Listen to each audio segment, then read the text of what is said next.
Витаю вас, мои дорогие. Сегодня стрим немножко запоздал.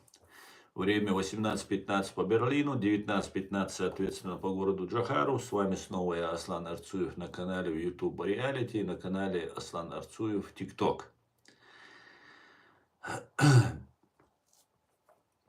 Так, что еще нужно было сказать? Про подписки и эти я вам больше говорить не буду. Лайки там и так далее. Надоело дело. Я немножко заболел и буду говорить через нос и буду немножко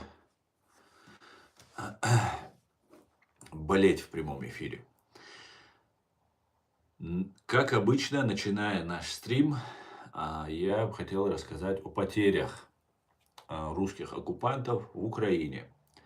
За прошедшие сутки уничтожено и ранено 1770 террористов из России. Итого их цифра приблизительно достигла 710 660 бандитов. Плюс 4 танка, плюс 40 боевых бронированных машин, плюс 34 артиллерийские системы, это все за сутки. Плюс 57 БПЛА, 2 крылатые ракеты сбито, 119 автомобильной техники и цистерн и 16 спецтехник уничтожено. Слава Украине, слава ЗСУ, друзья. 1770, цифра о потерях оккупантов говорит о многом, просто о колоссальном это говорит. Дело в том, что мы давно не видели этих цифр. В самом начале, когда только террористы вторглись, тогда были приблизительно такие цифры, но 1770 я давно не видел. Это говорит о том, что там очень жарко. Очень-очень жарко. Сегодняшний свой стрим я назвал «Шок-план Трампа. НАТО вступает в войну». Давайте об этом и многом другом поговорим, друзья. Как известно,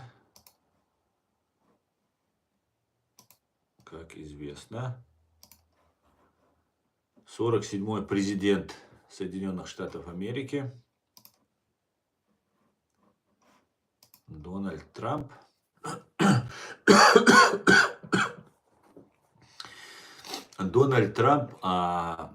сказал, что он закончит войну за 24 часа. Еще до того, как он попадет в овальный кабинет к себе на рабочее место. 24 часа прошло. Конечно же, это образное такое выражение, что в течение суток закончу и так далее. Но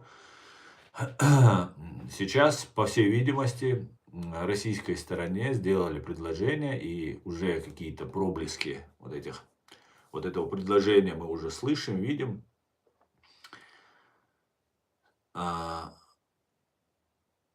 Запад предлагает ввести войска на территорию Украины, чтобы разделить Россию и Украину натовскими войсками. То есть в качестве миротворцев. Речь идет об английских и европейских и других европейских войсках, которые присутствуют. Американцев там не будет. По крайней мере, пока такая информация. Демилитаризованная зона должна быть, по-моему, там 1000 километров, что ли, на этой территории. Ну, давайте об этом и многом другом поговорим, друзья.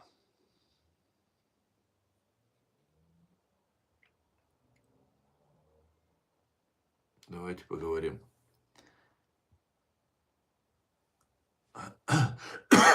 Извиняюсь. Подцепил какую-то заразу. И вот такая вот тема. Так, Асан, ты видишь, как технично переобулись украинские СМИ?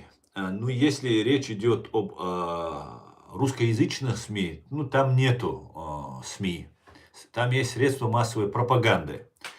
Они переобуваются, как им скажешь. Там нету никакой ну, за, может быть, редким исключением, за всех огульно не будем, конечно, говорить, но по большей части в Украине русскоязычные вот эти средства пропаганды, они далеки от а, стандартов журналистики, независимости, объективности там, и всего остального кодекса журналистов.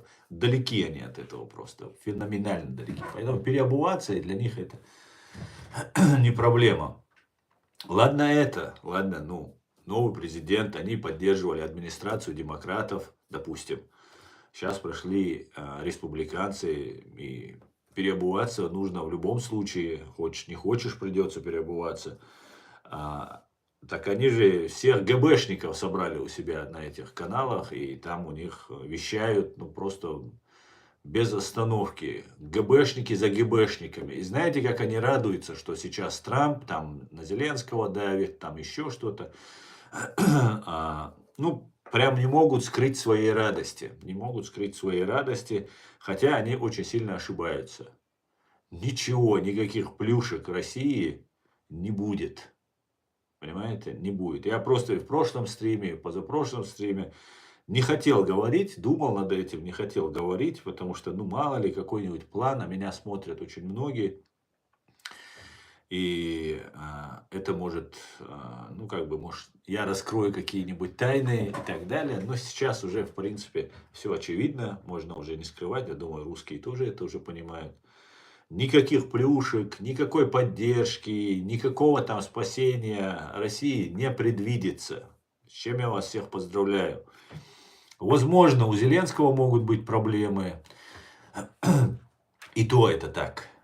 Может быть, игра какая-нибудь очередная. Может быть, еще что-то. Но Украина выстоит. Украины сил полно. 1000. Мне один немец говорит, Аслан, правда, говорит, что русские каждый день захватывают населенные пункты, там продвигаются вперед, там у нас тут об этом только и говорят.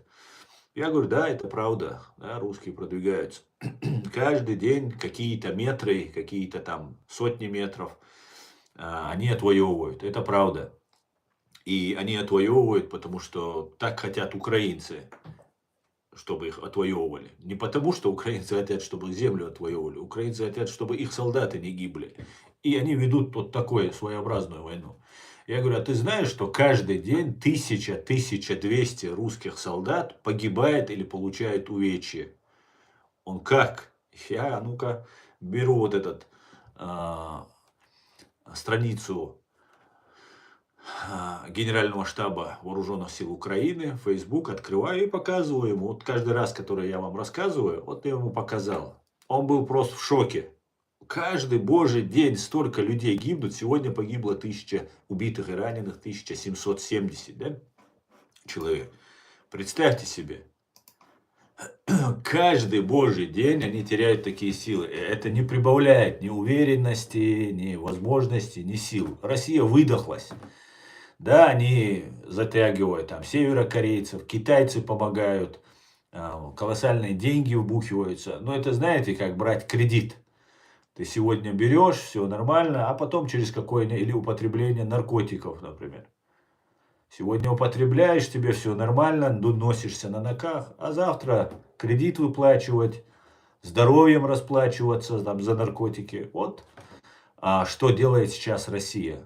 Россию ждет гиперинфляция, мощная инфляция, такая галопирующая инфляция ждет Россию. Россия выдерживает вот этот натиск санкций, всех своих проблем и так далее невероятными усилиями, невероятными, которые прикладывает Россия. Нужно признать, что да, террористическое учреждение КГБ СССР бьется за свою жизнь, за свое существование, я скажу, использует все ресурсы. Посмотрите, как они, ну все они сделали, все перепробовали. Начиная, даже не хотели так ругаться, наверное, с Израилем. И вот совершили вот эту подлость в отношении Израиля.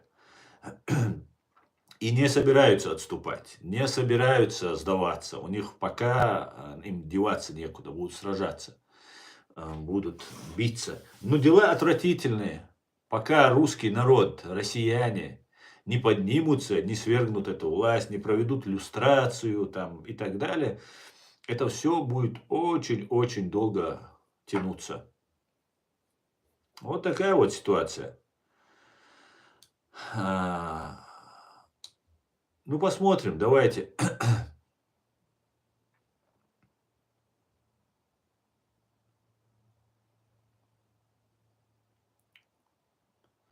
Думаю, Трамп хочет отдать Донецк, Луганск и Крым. Билал, про Луганск и Крым, про Донецк и Луганск я не слышал, а вот про Крым, да, была такая речь, что на 20 лет якобы Украина не вступает в НАТО, что Крым остается под контролем России, ну и так далее, и так далее. Ну, может быть, такие разговоры были, а может просто утка. Как может Соединенные Штаты Америки, как может западный мир согласиться с тем, о чем они 10 лет твердили, что нет, территориальная целостность Украины должна быть восстановлена полностью, в том числе с Крымом включительно, ну и так далее, и так далее. Возможно, на Крым претендует Турция. Давно, это страна НАТО. Возможно, вот сейчас игра будет вот в эти ворота, что вот там Турция будет забирать себе что-то, она же тоже прикладывает усилия, притворяясь там каким-то защитником мусульман и, там, и так далее. Таким образом ведет свою работу. Посмотрим, что будет, но я не думаю, что Крым будет оставлен России там, и так далее. Я полагаю, что вот эти разговоры, которые сейчас идут, если они будут иметь продолжение, скорее всего, они будут иметь продолжение, потому что ну, просто так такие вещи на таком уровне не поднимаются. Путин согласится, не согласится. У Путина другого выбора не будет. Он будет потихонечку сдавать, он будет выигрывать время, ему нужно переговоры проводить, ему нужно разговаривать, ему нужно попытаться прожить максимально еще один день продержаться, до ночи простоять. Вот его единственная задача. Так, давайте дальше почитаем ваши комментарии, посмотрим. Ассаламу алейкум, Аллах, всех приветствую. Ну, что у меня вот здесь с этим чатом происходит? Опять какая-то непонятная вещь творится, прыгает. Так, насчет они тоже топили против, а теперь все за. Салам маршал Думахкой, Дейлер салам маршал, свободный гражданин. Украина говорящие тоже переобулись. Витаю. Витаю бавовнятку. Отлично, отлично. В бойцах положение, дикяц, речью. Да, свободный гражданин. В Чеченской республике, во временно оккупированной Чеченской республике Ичкерия, сейчас вот нам сообщают, рейды проводятся по задержанию, по мобилизации людей на войну. Ну, короче говоря, все как обычно. Я так полагаю, Путин, Россия знали о плане Трампа, что будут вводиться войска НАТО в Украину. И для этого, вот именно поэтому, видимо, они готовились. И сейчас мы видим на Чеченской республике, временно оккупированной Чеченской республике Ичкерия, что собираются войска, будет большая-большая кровавая битва, по всей видимости. И это будет еще какое-то время продолжаться. Хорошо, что умирают. А как же международное право? Можно всем начихать и отдать оккупированные территории? Да, конечно, вы правы, никто не будет отдавать территории. Но, знаете, есть такое понятие реалполитик. Я на 99% убежден, что никакого Крыма, ничего русские не получат. Это все там риторика, слова, обсуждения. Но исключать тоже нельзя, потому что политика это такая вещь, там, искусство возможного, из чего есть. Но я считаю, что мы стоим сейчас на пороге грандиозных просто событий, о которых мы говорили уже много раз, что вот-вот эскалируется, и дальше вот эта эскалация вот на наших глазах сейчас будет происходить. Потому что, ну, уже ну, нужно помогать Украине, вводить войска уже необходимо просто. Украина, конечно, очень много, украинская армия делает, вопреки всему, вопреки вот этим пропагандистам, вопреки всей вот этой ГБшной своре, которая затаилась в Украине, которая работает против Украины. Вопреки всему, украинский солдат, украинская девушка, украинский парень бьются просто мощно, круто. Так, валейк салам.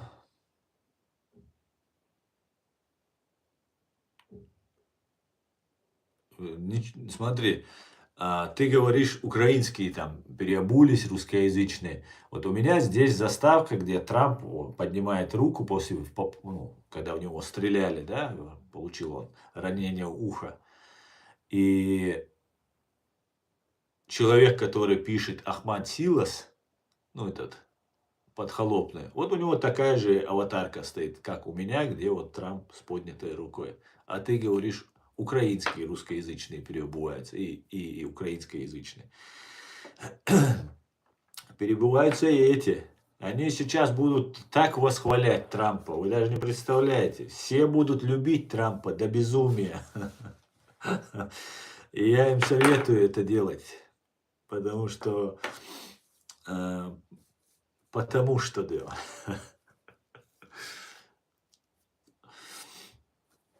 Так.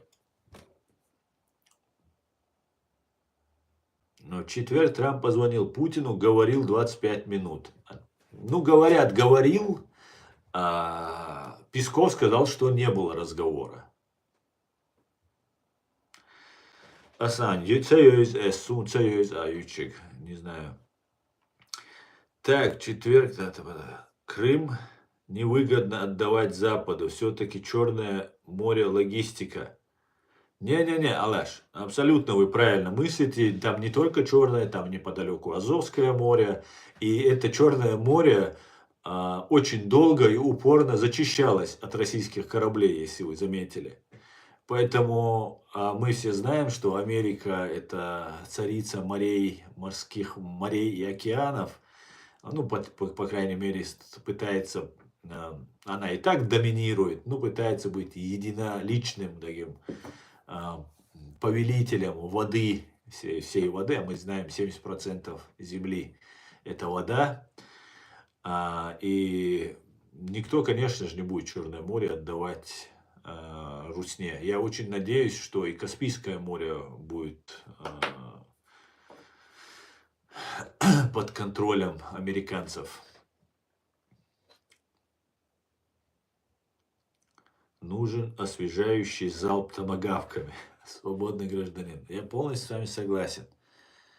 Полностью. Алейкум биакам.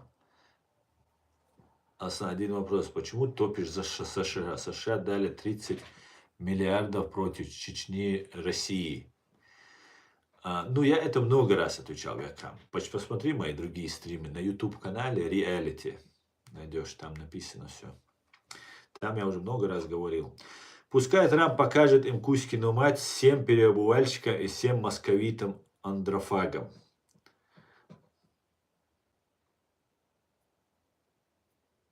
Так. Россия и Китай дышат через... Не знаю я, я же тебе написал, я же тебе сказал, я не знаю эту Мадину, не знаю.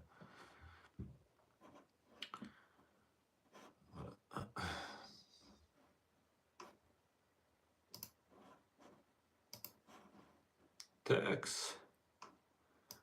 Так.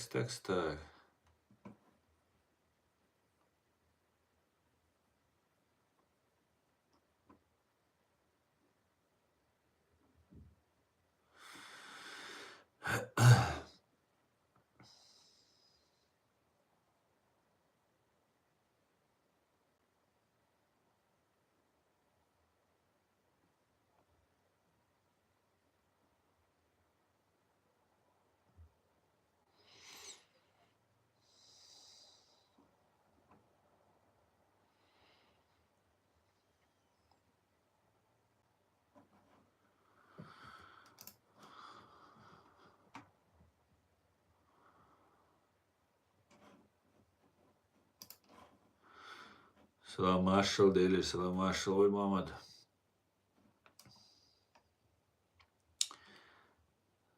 Дели, салам Машал. Так, как насчет шахматного матча в Париже? Ассалам алейкум, свободные. И все будет Ичкерия. Ва алейкум ассалам, Шамиль. Шамиль, я знаешь, что заметил? Когда я учился в Петербурге, на любую разборку постоянно чеченец, хоть ты юрист, не имеет значения, сразу вызывают. И я обратил внимание, когда встречались разные группировки, когда встречались. Там подъезжают русские, здоровые, в кожанках, там тогда кожанки носили длинные и короткие, в кожанках такие бычки такие. Приезжают, например, там кавказцы, там чеченцы, там по-своему, там азербайджанцы, там по-своему, там себя, все как бы, у всех особенности. А вот татарско-казанская группировка такая была, и, может и есть сейчас, не знаю. А вот когда наблюдал за татарами, они такие невысокого роста и такие шустрые, раз, раз, раз, раз. И как будто они вообще могут пулю обогнать, такие шустрые. И вот, Шамиль, мне кажется, вот самые смелые люди в Санкт-Петербурге, это были татары, такие дерзкие такие. И вот, мне кажется, вы из этих, вы не старых братков, Шамиль. Шучу, конечно, но как-то так, я просто вспомнил. Так, ассалам алейкум, маршрутка. Ва алейкум ассалам. Скажи шалом. В смысле, Семен? А что здесь, если сказать шалом? Тебе что, не нравится слово шалом? А, это мир, значит. Что плохого в мире?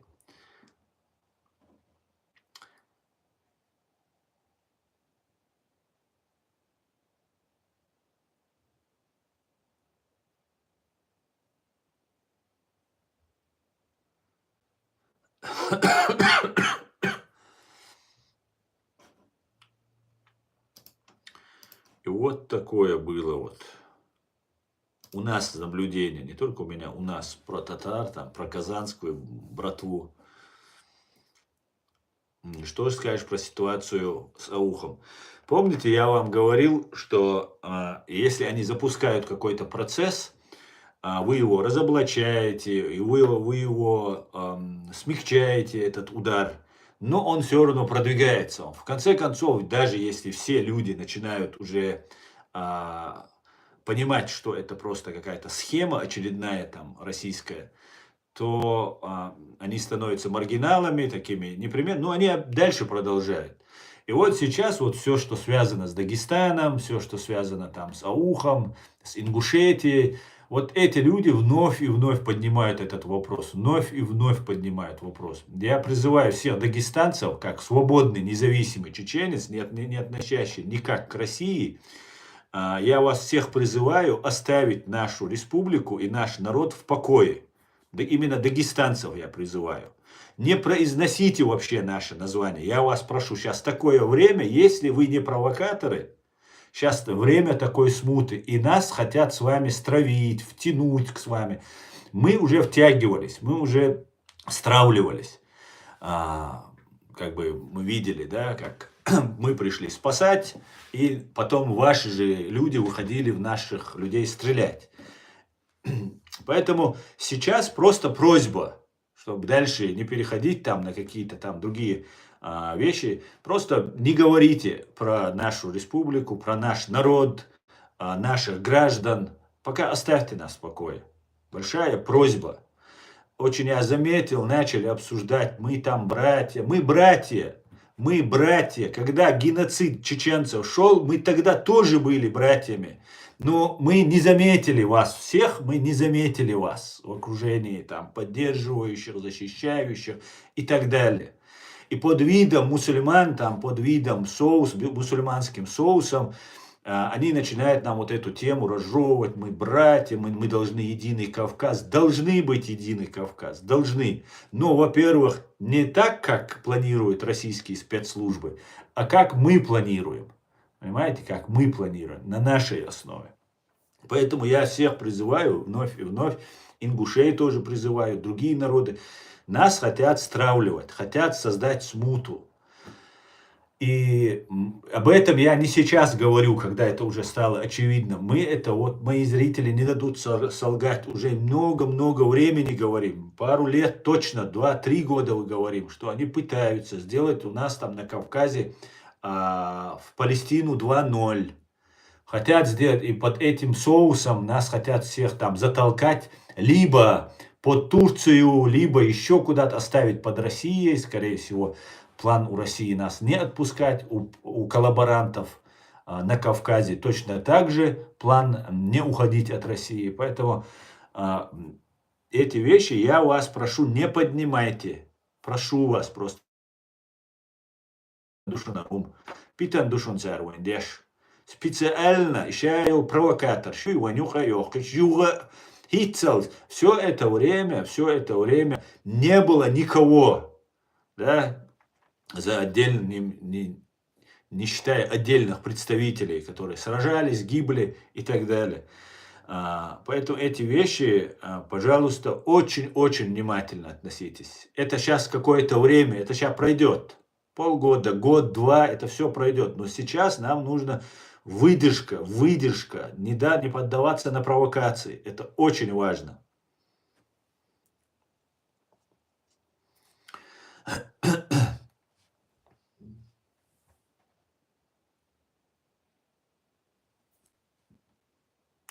Дагестан боится именно того, что мы станем независимым. Ичкерия, это не Дагестан боится, это Россия боится. А Дагестан и вот эти, кто боится, это россияне. Понимаете? Они хотят просто размазать нашу Ичкерию, нашу независимость и сказать, что мы не заслуживаем. Мы вышли не из Российской Федерации. Мы вышли мы объявили, восстановили свою независимость после развала СССР, как все 32 республики.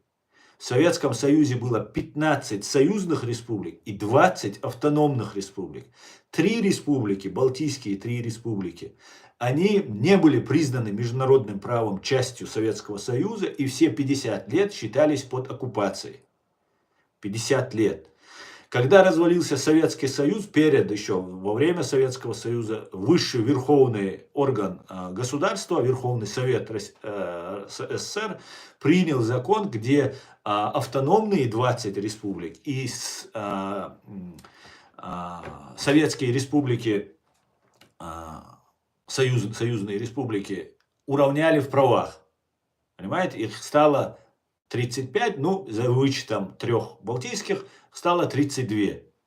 И эти по закону, по международному праву, автономные, там, союзные, и вот деградировать, градацию их делать так нельзя. Это незаконно, понимаете, в соответствии с правом международным.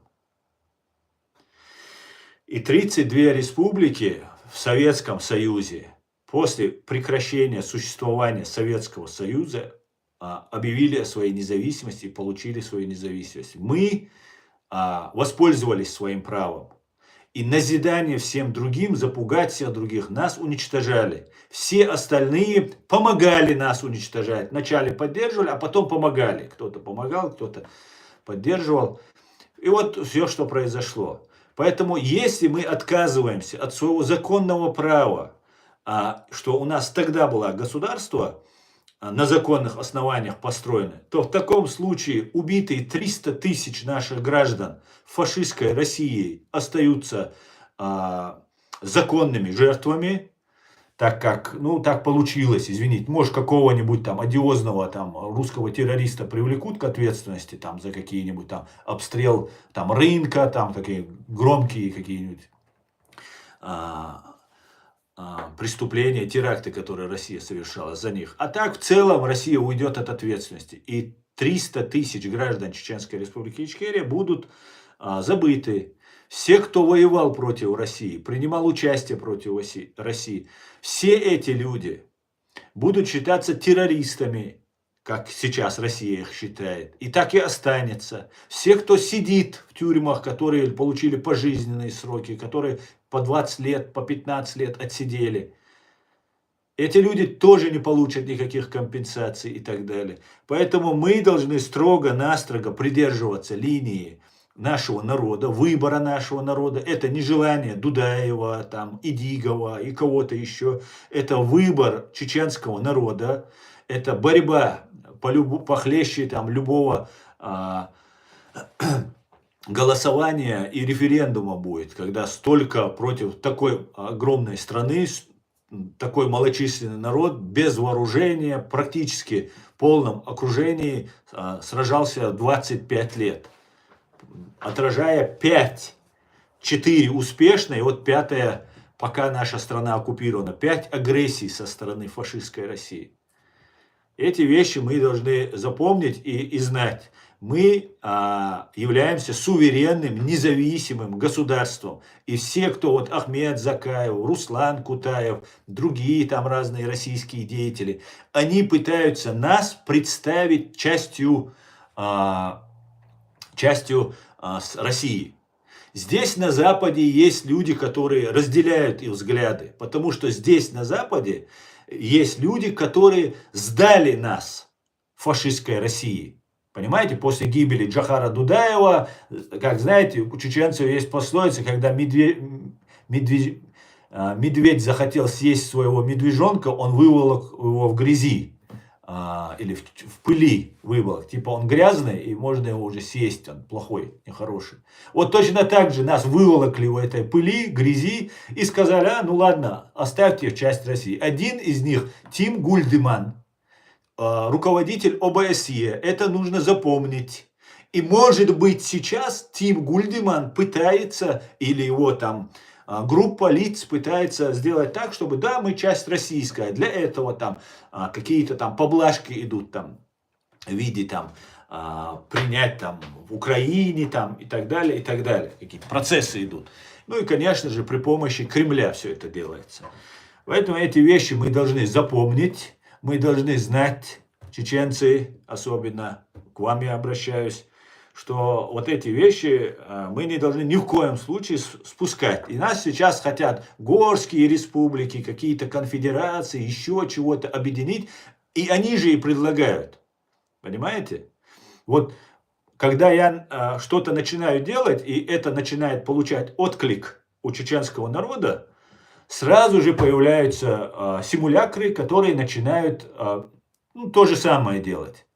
Вот они сейчас опять начинают вот эти вещи.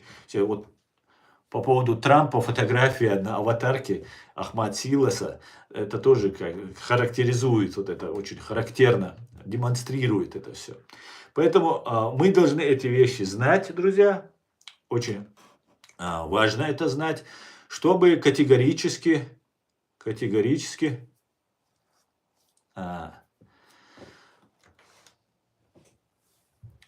не дать себя обмануть. Так. Давайте почитаю ваши комментарии. О, и тут я смотрю. Давайте сейчас.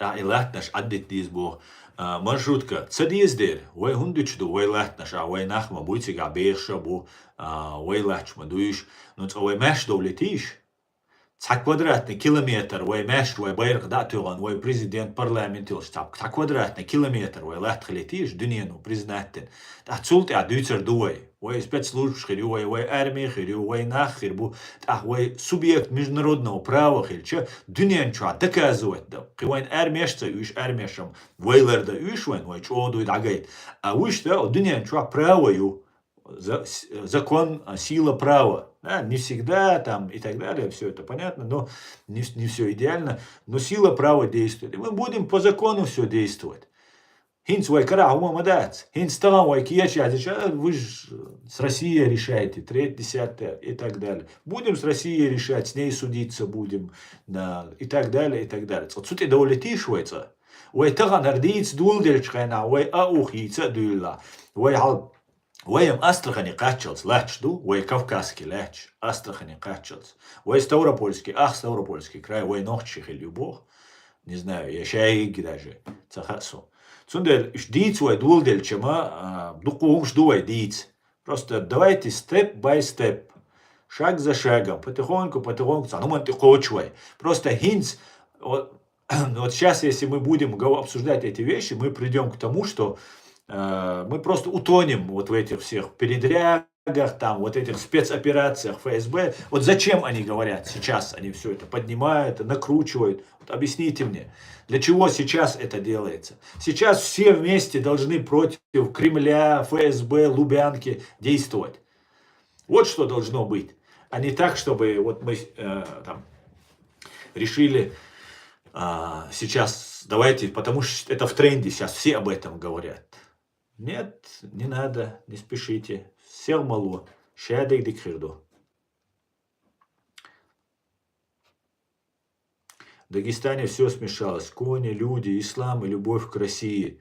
Да, большому сожалению, да.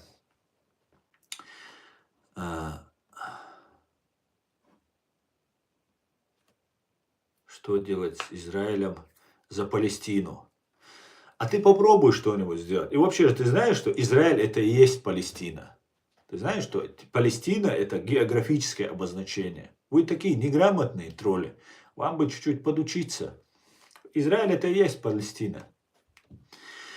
А если ты имеешь в виду сектор Газа там, и так далее, это внутреннее дело Израиля. Израиль сам решит, что делать. Мы должны, если они нарушают международное право, если там Цахал выходит за рамки ведения правил, обычая ведения войны, мы должны обращать на это внимание, призывать соблюдать международное право. И все, и этим ограничиваться. Израиль наводит порядок у себя в стране. Не мешайте ему.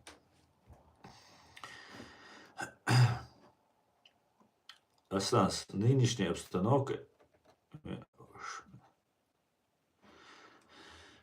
Не понял я. Ты зависишь от ЦРУ. Тебя не примут истинные мусульмане. Коран у меня в другой комнате лежит. Я бы тебе поклялся на Коране, что я не завишу ни от ЦРУ, ни от кого-либо на этой земле. Понимаешь? Я свободный человек. Единственная моя цель – это привлечение ответственности за убийство 300 тысяч граждан моей страны. И если бы ЦРУ это было бы нужно, то, поверь бы, это было бы намного более лучше, профессионально и сделано. Конечно, не так искренне и честно, но это было бы сделано на самом высоком уровне. Поэтому примут меня мусульмане или не примут мусульмане, не тебе судить, не тебе судить. Вы так много уже на меня грязи вылили, что уже все мусульмане и все чеченцы должны были бежать, сломя голову от меня. Но почему-то эффект обратный. Хотя вначале какой-то эффект был, а теперь пошел обратный процесс. Как-то так, да.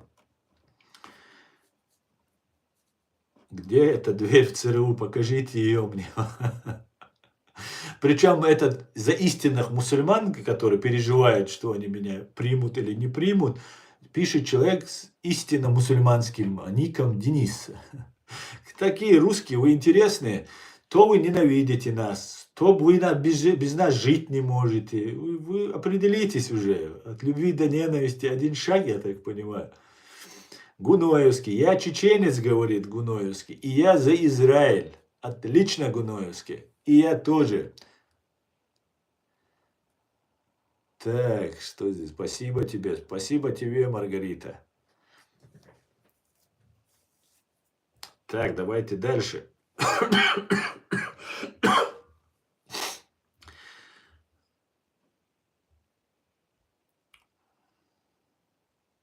Не переживай, я тебя не забуду.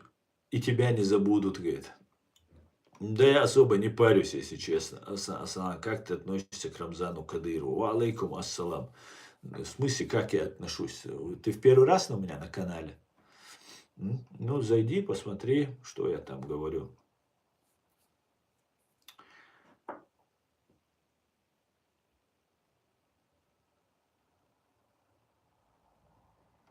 Так.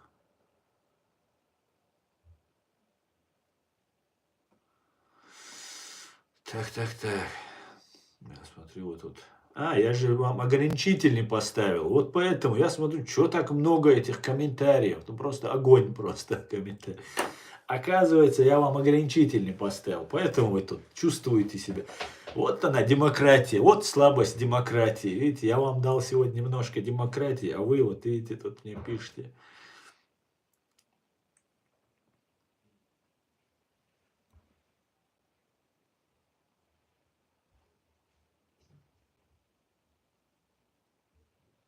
Зачем тебе американские флаги, если ты независимый? Говорит. Ну, я много раз говорил, Юр, этот флаг оказался совершенно случайно у меня за спиной. Раз, потому что я обращался к Соединенным Штатам и к мировой общественности, чтобы привлечь вашу фашистскую русню к ответственности за геноцид граждан моей страны.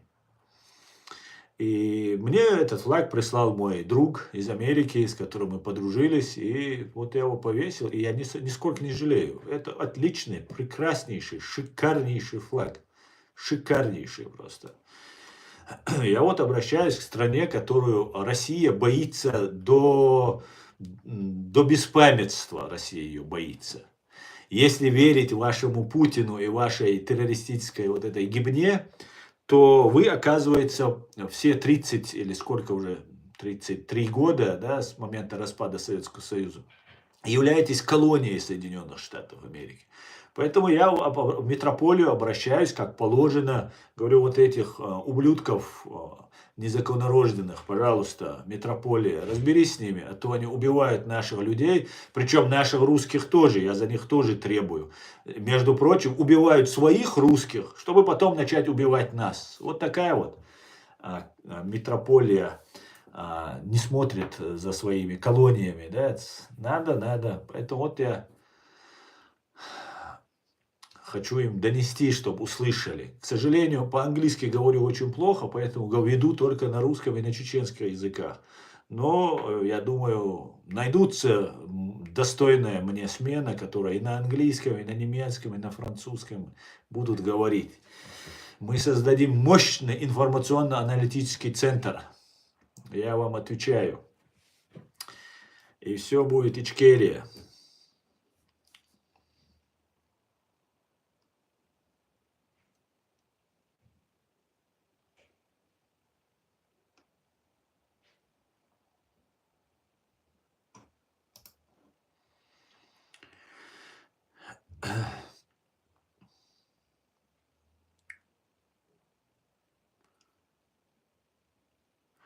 Хорошо, Дикду, что нужно для этого нам, говорит маршрутка.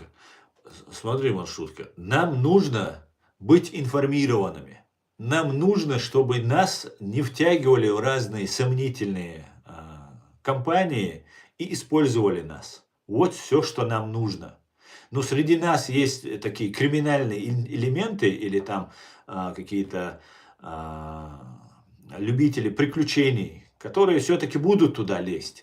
Но наша задача быть информированными, и пока вот эта большая смута, передел мира, вот представьте себе 45-й год, или 40-е года, начало, или конец 30-х годов, да, вот мы сейчас в этом состоянии находимся.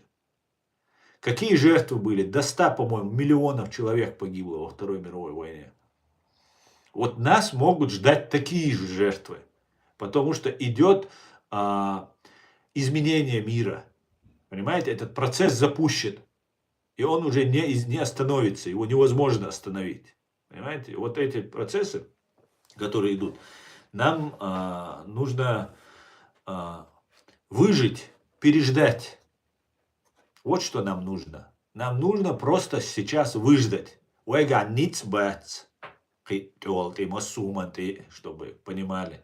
Просто нам сейчас нужно накапливать сил, собирать информацию, становиться опытнее, грамотнее, умнее, соответственно, сильнее. Вот все, что нам нужно. Пока. Понимаете? Вот что нам нужно.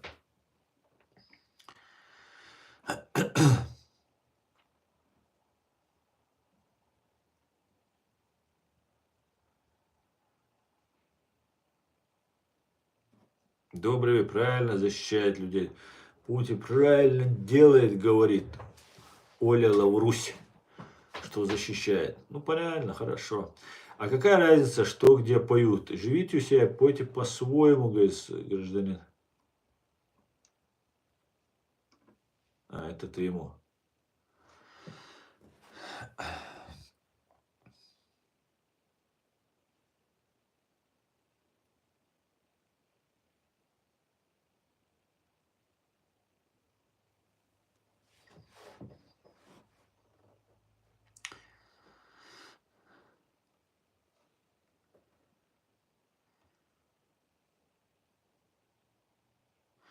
Вот этот человек с немецким флагом и с дядей Сэмом, по-моему, да, на этом, который пишет Иван Иванович, мы скоро будем, Россия больше не станет, то, что говорит. Я с тобой, да.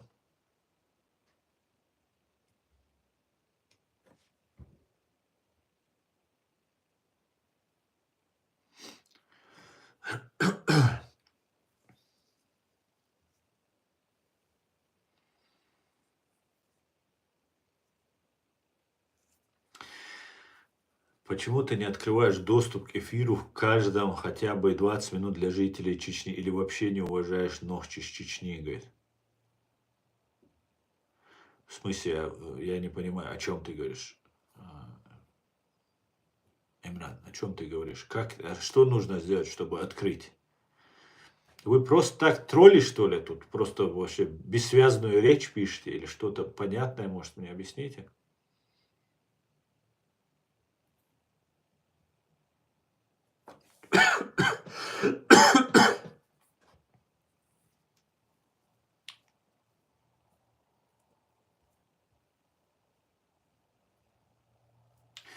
Добро с кулаками. Джохар Дудаев плохо знал свой народ, к сожалению, говорит, добро с кулаками. Ну, я не считаю, что Джохар Дудаев плохо знал свой народ.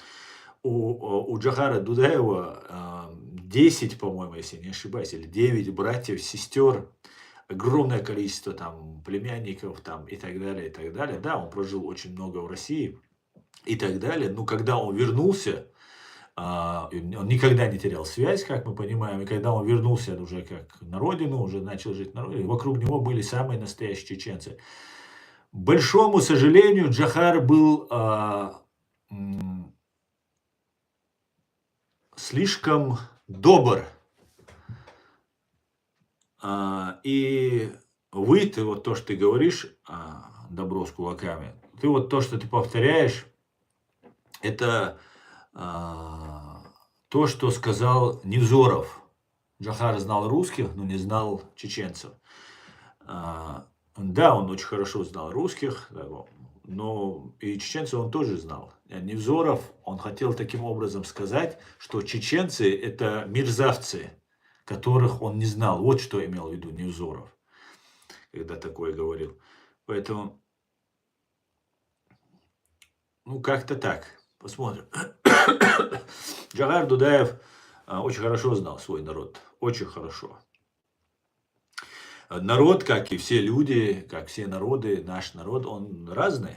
Разный. Есть хорошие, есть плохие, есть, ну, супер. Я иногда, знаете, если есть чеченец, который соблюдает, чтит уважение там, к старшим, слово держит, там вот эти все вещи, если он такой есть, это вот железобетонный такой есть человек. Таких у нас огромное количество людей. Ну, есть, конечно, и, как говорил Джохар, если чеченец мерзавец или что-то такое, подонок, то это козырный мерзавец. Поэтому вторые места мы не любим в любом раскладе.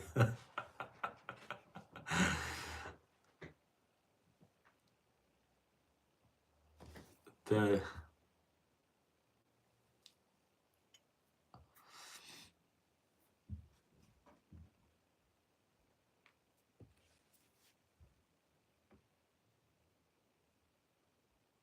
так.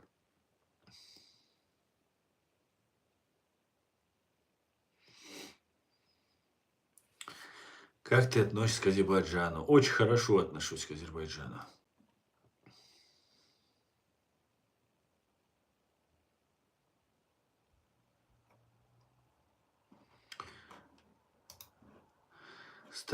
Кстати, Трамп сказал, что знает, кто взорвал башни-близнецы. Ждем его заявления.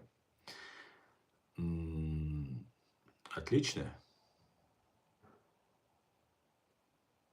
Отлично. Ну, это должно произойти. Не может Америка, вот, ну, имея столько доказательств, что за этим стоят российские спецслужбы, игнорировать это. Самый громкий, самый кровавый, самый массовый террористический акт против Соединенных Штатов. Конечно же, это должно быть. Америка должна исправить эту ошибку тоже. Это, это очень важно.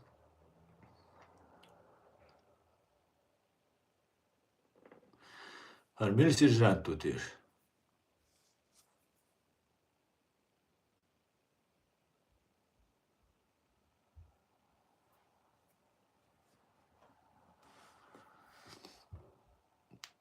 Иван Иванович, ты чё ко мне пристал? Я не сын Навального, я муж твой и твоей жены. Вот тебя так устроит? Чё ты пристал ко мне, сын Навального, квартал 95? Чё у тебя тут случилось? А? Чё ты несешь?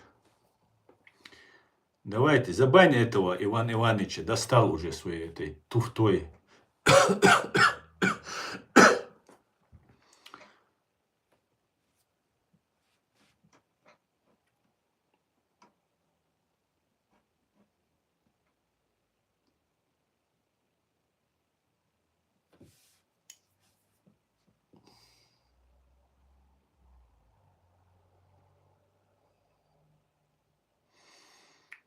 Ага.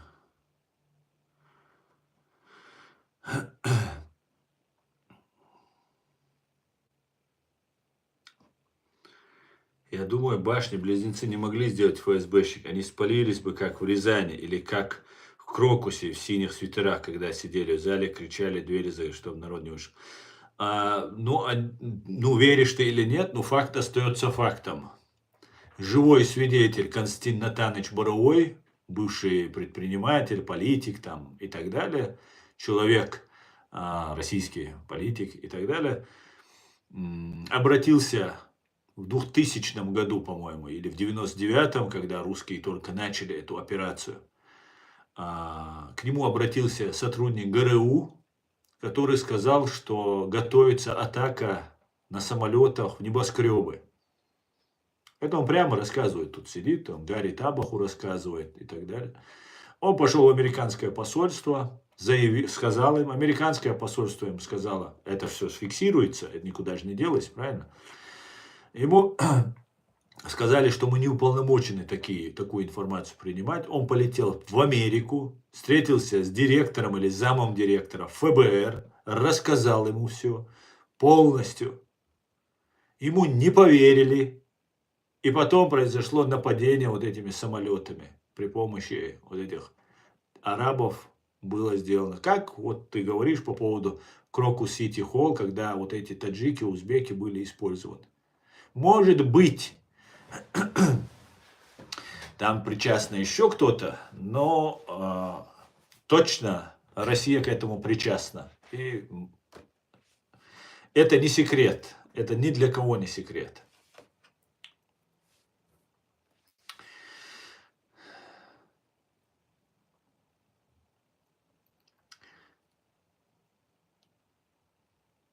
Как ты относишься к казахам? Я хорошо отношусь. Как я могу относиться к своим братьям-казахам? Только хорошо.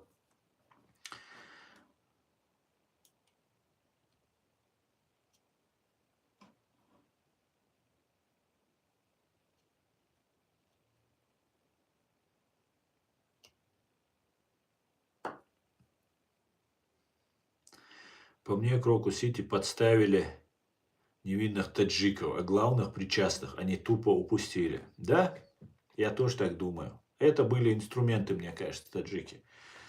В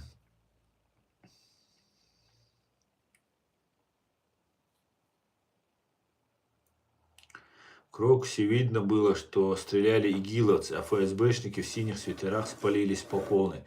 Вполне возможно, может быть и так было. Просто мы не знаем, кто были эти, то, что стреляет. Там был, да, ролик, кто стреляет. Но опять же, это замазано было. Ну, мутная история. Всегда там торчат длинные уши ФСБ. Это точно.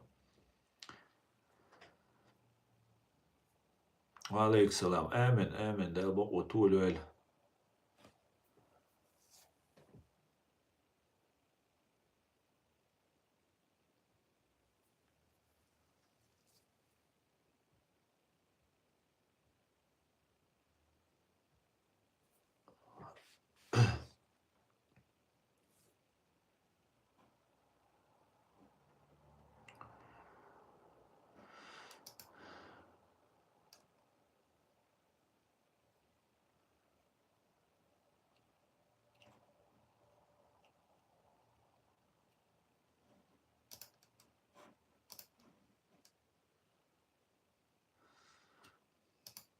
Или сами же устроили спецслужбы. Если ты про Крокус-Сити, Алаш, это 100% устроили российские спецслужбы. Я в этом убежден. Извиняюсь, я сказал, что я болею. И заболел я вот так вот. Напичкался антибиотиком. И сейчас чуть-чуть становится полегче, но не очень. Ашхабале.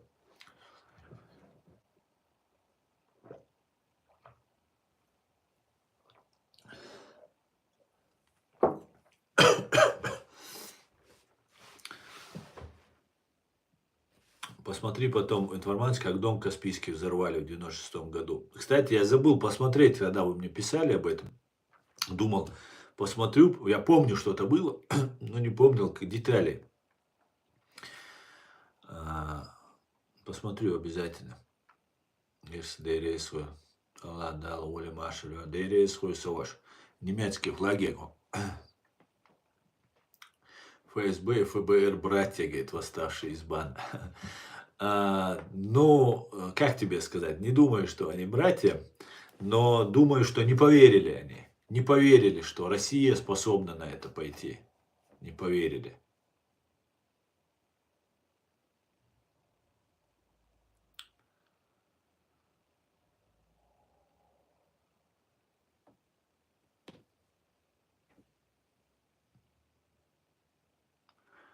Взорвали дом с военными в Каспийске. Да, совершенно верно. Ну, мы, помнишь, обсуждали, вы говорили об этом, я помню, мы обсуждали это. Просто, ну, эти военные, на самом деле, что такое военный? Чем отличается вооруженный бандит от вооруженного военного? Тем, что у военного есть принципы, честь, кодекс там, и так далее. У бандита только нажива, деньги и все, больше ничего нет. Вот такие же эти дагестанские военные, вообще все российские военные, ну, большинство, тоже огульно не буду их всех обзывать. Но большинство российских военных, это почти все бандиты и самые настоящие боевики. Основан Хрюсия Туларилщу Яц 100%, 148%. Туларилщ Яц. У России нет никаких шансов победить в этом. Россия уже потеряла, проиграла.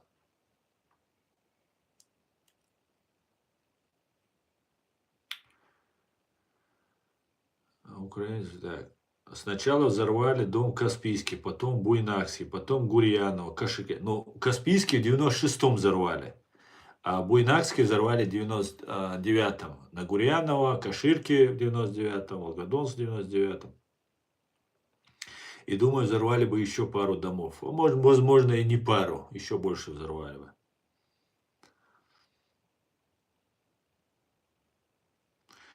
Законы ГИРО Кавказу не нужны. Живите там, нам ваша зараза не нужна. Ну, причем здесь их законы, у нас свои законы. И кто говорит про Кавказ? Кто, вот скажите мне, кто здесь кавказцы, не чеченцы? Кто хочет жить без России? Скажите, есть здесь такие? Кто, ну если вы в России, не пишите, пожалуйста, это для вас небезопасно. Но если кто не в России, скажите, ваш народ, не просто вы лично хотите этого, а ваш народ готов за это сражаться, потому что ну, целая работа должна, всем народом должна быть проведена. Алхамдулилля, мадигду и дал бухастам. Амин, амин. Как к украинцам относишься, говорит. Ну что за разговор? Как я отношусь к украинцам? Я за Украину топлю, когда украинцы еще за Россию топили. Понимаешь? Сейчас такие ваши патриоты, типа разных Золкиных, Карпенких, мне предъявляют, почему я украинскому ЗСУ не засылаю денег, не помогаю финансово и так далее. Когда он топил за русский мир, Золкин, я топил за Украину и подвергался репрессиям, гонениям, стал беженцем, приехал сюда, в Германию из России. А мне вот так заявляет это самое. Вот такие вот вещи. Митинг Матю Аслан против Хрусия. Вот сейчас в данный момент как раз идет митинг. 427 человек присутствует на митинге в YouTube и 17 человек присутствует, 18 уже на митинге в TikTok.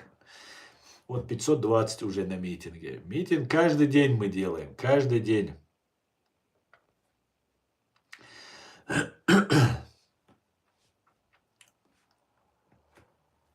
Мичуа Виз, ты уже пришел, ты уже на месте, ты здесь. Мы как раз идет митинг у нас. Такс. Я думаю, русские ФСБшники террористы устроят что-нибудь похуже Крокуса. Конечно, 100%. 100% они будут топить в крови эту Россию. Именно ФСБ это будет делать. Они к этому сейчас давно идут, готовятся, об этом мы предупреждаем, заранее разоблачаем. И если бы у русских, многих, кто меня тут оскорбляет, там, кто мне тут разные вещи говорит, было чуть-чуть ума, они бы понимали бы, что то, что я говорю, это спасение для всех нас.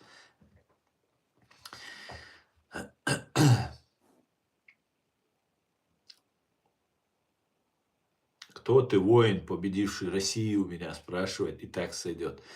Для тебя я просто царь, царь России. Называй меня так. Я твой царь.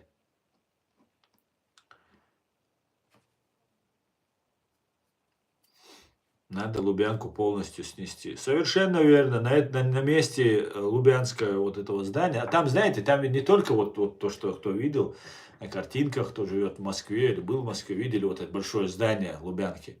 Там вот сзади то, что это целый квартал, целый там, ну, огромное количество, вот до Чистых прудов, потом до Большого театра. Ну, вот этот, весь этот центр, это все Лубянка, это все ФСБ. Это все их.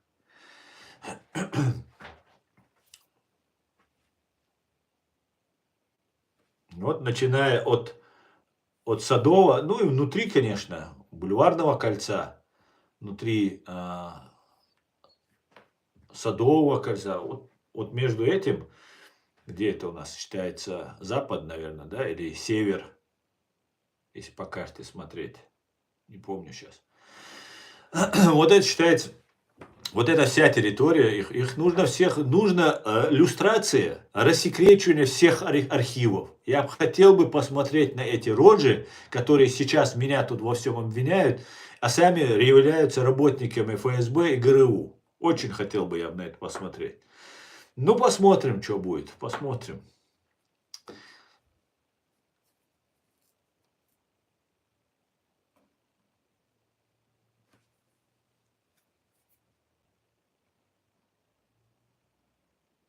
Оставь Россию в покое, она тебе лично дорогу не перебегала.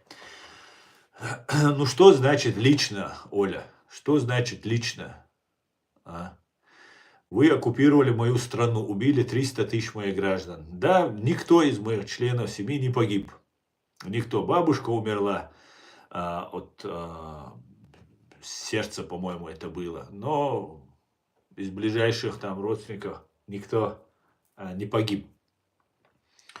Но погиб 300 тысяч моих сограждан, в том числе русских, в том числе взорвав свои дома, русские дома, обвинив в этом нас, напали на нас.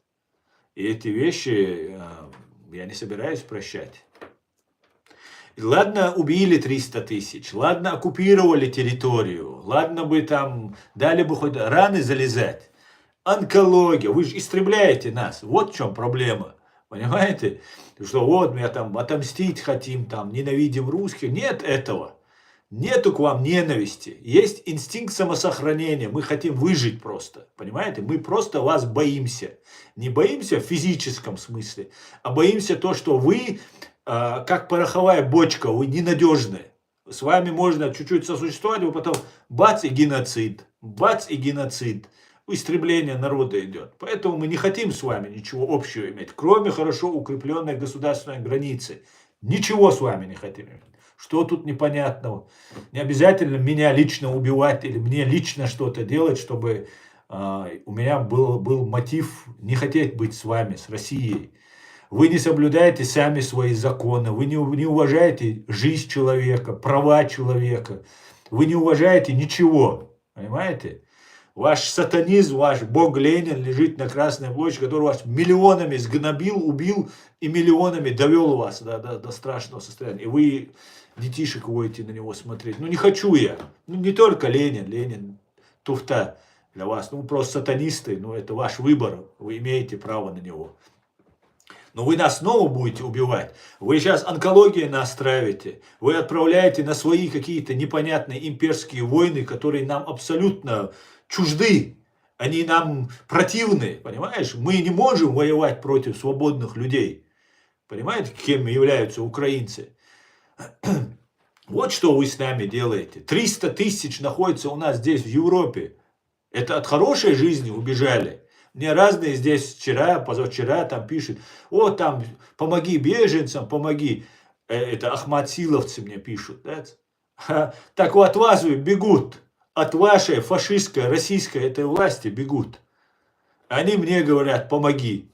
Так вот, что вы что-то сделаете. Вы же тут хранители Сунны Корана, там, защитники чеченцев и так далее. А нет. Вот такие вот вещи. Не хотим мы с вами. Вот вы нам принесли коррупцию, страшнейшую коррупцию. Просто тотальную коррупцию вы нам принесли. Понимаете? Это русский вид спорта. Коррупция, бюджет пилить. А в нормальной стране так не бывает. И мы не хотим так. Мы ничего не хотим с вами общего иметь. Понимаешь? Кроме хорошо укрепленной границы.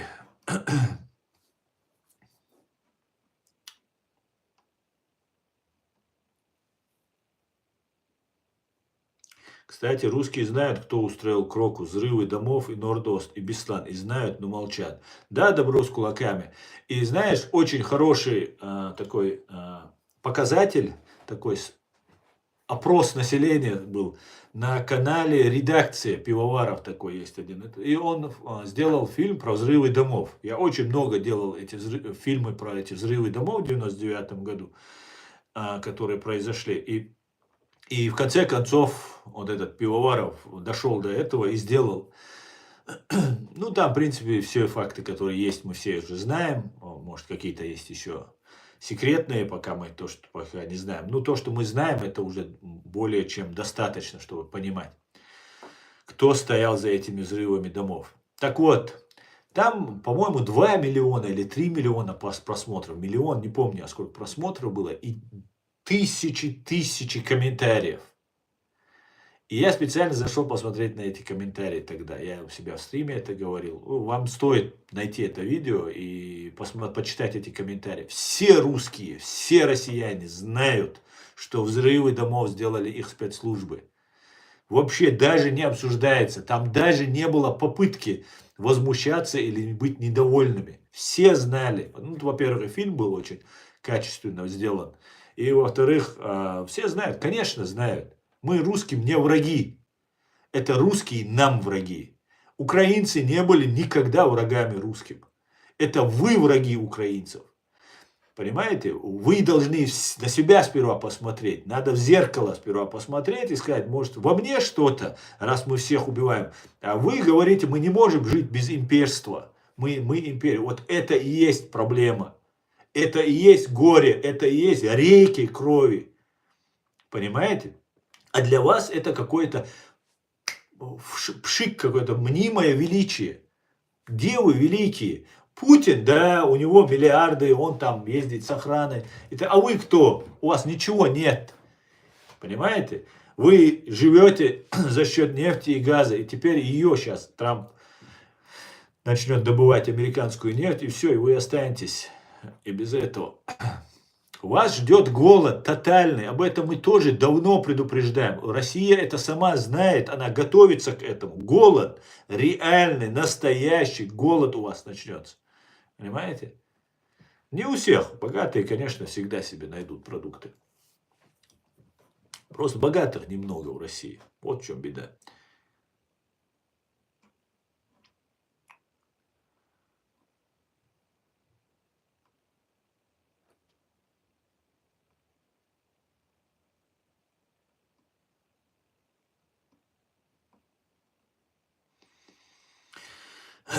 Глядя на русских, ясно понимаю, что это племя пока не развалилось до конца. Русские еще не люди, им недостает главного свойства человека, нравственного чутья, умения отличать добро от зла. Жюль Мишле. Ясно, Мухаммад.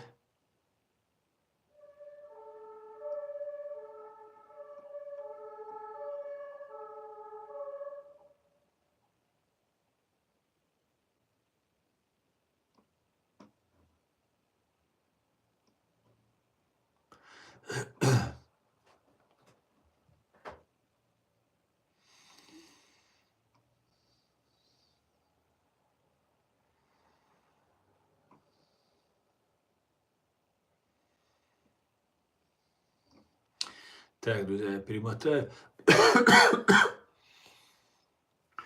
А ты думаешь, вы нам нужны, бандиты и беспредельщики? Забирай своих отсюда и валите себе в горы, говорит Алекс. Алекс, вот видишь, постоянно какие-то условия вы нам ставите. Так эти, кто оказались там у вас на России, они же оказались потому, что вы к нам на танках пришли. Я оказался в России только потому, что у нас война началась. Если бы не началась бы война, я бы учился бы у себя в Чеченском государственном университете, и там же себе в Грозном открыл бы офис, и работал бы себе, жил бы там, без каких-либо проблем. Да. Но это же вы же сделали. Сейчас люди живут там уже, у них там дети, внуки уже выросли в вашей Москве, Санкт-Петербурге, там в других городах. Вы хотите выгнать. Но это же незаконно, это же несправедливо. Ну давай тогда мы всех тогда начнем русских отовсюду выгонять. Из Ичкерии, с Дагестана выгоним, с Украины выгоним, с Европы выгоним. Нормально будет так? Ну зачем каждый раз вместо того, чтобы сказать, да, вот ты говоришь, что мы бандиты и беспредельщики. Так это же вы бандиты и беспредельщики. Так это же вы, самое бандитское дно чеченского общества, сделали во главе чеченского общества. Понимаете? Вот в чем весь сыр-бор. Что это такое? Бандиты, беспредельщики. Так это вы бандиты и беспредельщики, а не мы.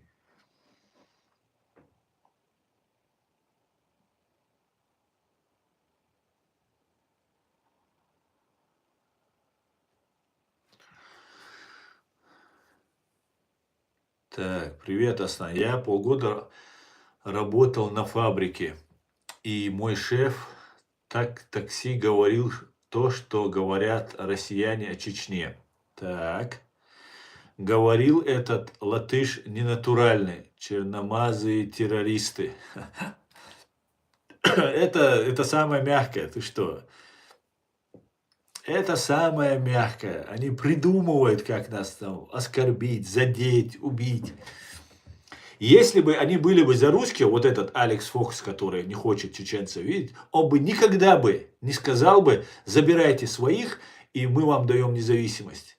Понимаете? Если бы он был о русских, он думал бы. Понимаете? Потому что если забирать чеченцев из России, то, может быть, и русских тогда откуда-то погонят. И он должен об этом думать. Он должен задуматься, а где русские живут в Германии? Может, их оттуда погонят? Может, еще что-то? Это не произойдет. Здесь закон, здесь права человека соблюдаются, в отличие от России. Но сам факт, психология человека, как он говорит, ваши бандиты и так далее, они уничтожали 3-4 века наш народ, оккупировали нашу страну, выкачивали недра, и теперь он говорит: забирайте, мы заберем. Как тебя там, Вася? Мы заберем. Я тебе отвечаю, мы свое заберем. Забирали и заберем. И мы сейчас на пороге этого. Так что все нормально, Део. Привет вам, Израиль. Шалом, Израиль, шалом.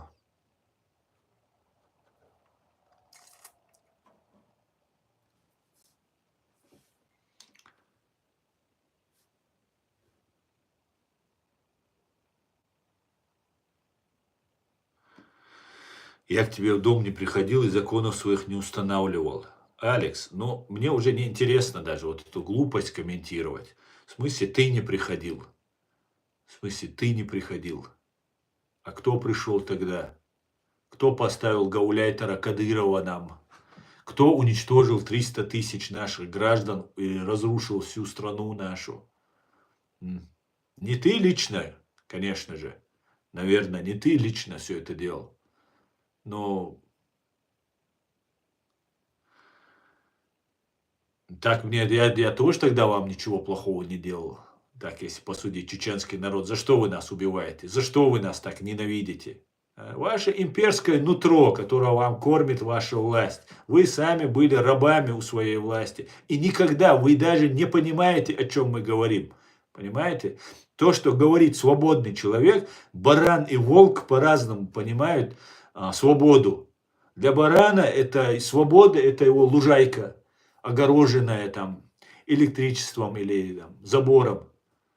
Это его свобода, это счастье его, это его съедает его хозяин, там, это его тоже устраивает, он любит. А волк, он другой, и они друг друга никогда не поймут. Понимаешь? Вы даже не понимаете. В 1961 году у вас отменили крепостное право, потом в 1861 году, а потом перешли на батрачество, что то же самое было. То же самое было. Тоже крепостное право. А затем вы попали в коммунизм, такой, строителями коммунизма стали. Что тоже из рабства вас не вывело. Просто это рабство было переоформлено в другой вид. Царя убрали, и на его место пришел Ленин, царь, фараон пришел, которого вы в мавзолее, там, в пирамиде храните до сих пор. О чем вы нам рассказываете? Вы не понимаете просто, что мы от вас. Просто отстаньте от нас, понимаете? Накажите виновных своих, выплатите нам полностью компенсацию, контрибуцию и отстаньте от нас. А если вы христиане, если кто-то из вас христианин, ну, по христианской традиции стать на колени, посыпать голову пеплом. Вот что от вас требуется. А так вы забираете бандитов, беспредельщиков. Так это не наши, а ваши бандиты и беспредельщики. Это россияне, такие же, как и ты, которые служат вашему царю.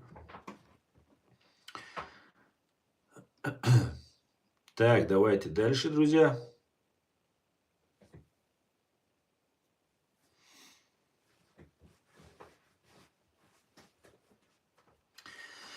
Есть много публикаций, что у Ичкерии при Дудаеве, далее при Масхадове был сильный криминал. Криминал был при Дудаеве такой же, как по всему Советскому Союзу, ни больше, ни меньше, но были спецоперации российских спецслужб, которые собирали по всем тюрьмам в России. Это они сами рассказывают. Это сейчас уже как бы они победили, уже они расслабились, и теперь они потихонечку выдают секреты своих действий. По всем тюрьмам проходили, черноволосых, брюнетов собирали, вооружали их, отпускали им бороды, иншаллах, машаллах, там повязочку и вперед, короче. Одного чеченоговорящего к ним пристегивают, и они совершают убийства, криминалы. Полно просто это было. Ну и, конечно же, русская пропаганда, которая днем и ночью, как мы увидели на примере Украины, рассказывала, как мы тут трусиков, мальчиков в трусиках распинаем, там еще что-то делаем, там убиваем, там и так далее, и так далее. Да, криминал был, но большая часть всего то, что нам рассказывали, это было российская пропаганда. 100% и однозначно.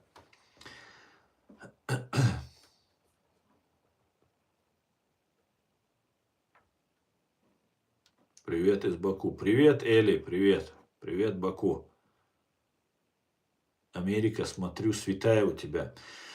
Ну, святых нет. Но она рядом где-то со святыми. Святых стран нет. Ассаламу алейкум. Хуэйдара. Ва алейкум салам. Так.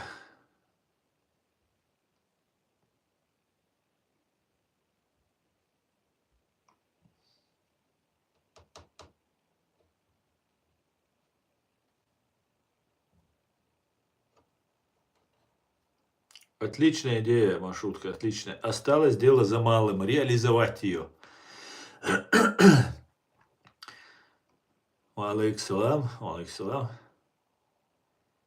Украина признала Ичкерию или это не совсем так? Да, конечно, Украина признала. Верховная Рада Украины признала территорию Чеченской Республики оккупированной и геноцид совершен над чеченским народом. И отправила в ООН документы с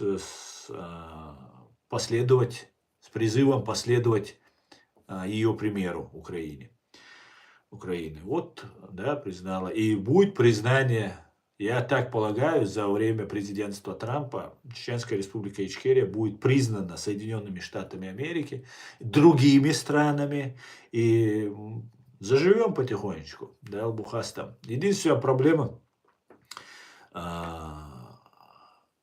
пропаганда и дезинформация, которая у нас существует. Вот мы как раз занимаемся тем, чтобы бороться с этой дезинформацией и пропагандой.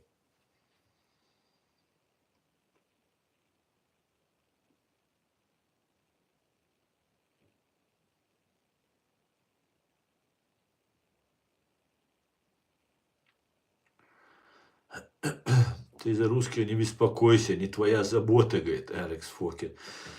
Ну, если я не буду беспокоиться, то русские уже сами себя уже убьют скоро. Поэтому я вынужден, извини, как правозащитник, я просто вынужден этим заниматься, потому что тоже же люди, правильно? А так вы уже об стену убиваетесь. Вот, огня стена и свинца, и об нее весь свой русский народ уже положили почти, да, всех мужчин. А потом жалуетесь. Рождаемости нету, этого нет. Самая большая яма сейчас по рождаемости в России происходит. Русские взорвали своих же, чтобы ФСБшники захватили власть. Ну да, ФСБшники взорвали русских, чтобы захватить власть полностью, безоговорочно, Путину отдать.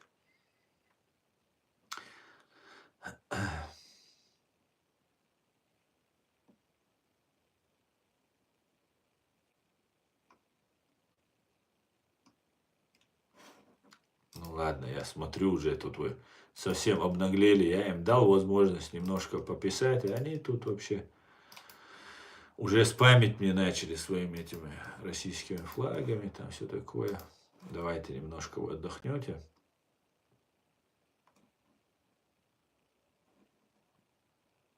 Что нам надо для этого давайте не мусолить, а начнем действовать, говорит. Маршрутка. У нас, у чеченцев, есть такая особенность. Мы как спичка загораемся, да, моментально. Ну, как спичка, потом быстренько и успокаиваемся. А здесь нужно марафон. выдержать, понимаешь? Здесь дело такое. Сейчас выскочить, действовать. Я, например, действую. А что делаешь ты? Вот если исходить из этого. Нам нужно информационно заниматься. Вот у тебя есть возможность, например, создать канал. Можно, чтобы твое лицо не видели, можно ролики просто делать. Делать нарезки из моих видео, например. Ты можешь это делать. Можешь. Также ты можешь сам открыть и вести стримы, заниматься просвещением информационным. Сейчас это на первом месте, что нам нужно. Нам нужно, чтобы восстановить нашу репутацию, первое, во всем мире. Во-вторых, нам нужно объяснить нашим людям, куда нам не стоит лезть, пока низам хельмадизит, какой-то порядок должен быть, какие-то правила должны быть, чтобы прийти к какому-то результату. Вот сейчас самое сильное оружие и самое нам нужное оружие – это информация, информационные ресурсы. И я об этом давно говорю. Также нам нужны правозащитники, нам нужны юристы, нам нужны журналисты. Вот основные люди, которые нам сейчас нужны. Вот чем мы должны заниматься. Нам нужны воины, конечно же, чтобы они охраняли, защищали вот этих журналистов и разных политических, других деятелей. Это тоже нужно. Но воевать сейчас нам не нужно. Понимаешь, воевать сейчас наша территория оккупирована. И мы миром не признаны. Мир нас оставил так на обочине этого праздника жизни. И сейчас нам нужно добиться от этого мира, чтобы он нас признал субъектом международного права, чтобы начал с нами считаться. Вот что нам нужно делать, к чему нам идти. Это главная задача. И все. И все. И никто не должен мечтать там, хорошо, конечно, мечтать, но мечтать, что там президентом станет, там еще что-то. До этого нужно еще долгий путь нам пройти. Депутатами, президентами, министрами, там сразу хочется. Таких мало. Каждый заинтересован меркантильно, личные интересы преследует. А если ты преследуешь личные интересы, тебя можно легко сбить с этого пути. Предложить тебе, хочешь ты быть там каким-нибудь там, не знаю, министром. Тебе говорят, будешь президентом. И все, и поплыл клиент. Ему нравится, его возносят, ты президент будущий. И он думает, сейчас я буду биться. И все, и он не враг, он не предатель. Но на его амбициях сыграли, и он теперь будет бороться. А враг-то не побежден. За политику, за власть нужно бороться, когда ты свободен. Твоя страна деоккупирована, свободна. По периметру стоят пограничники на границе. Вот да, тогда борись за власть внутри страны. Вот это позиция, когда друг с другом борются. А сейчас геноцид бин эредеран, махкардеран, аштолвай, бухсакитом. Нужно вот так действовать. Вот к чему нам нужно идти. Вы можете делать огромное количество, и самое главное, вы обратите внимание, что против нас ведется под видом псевдо-ичкерийцев, псевдо-ваххабистов, ведется вот эта риторика религиозная, ложная, которая якобы она за нас, а на самом деле они работают на Россию. Вот тот, кто продвигает эти нарративы.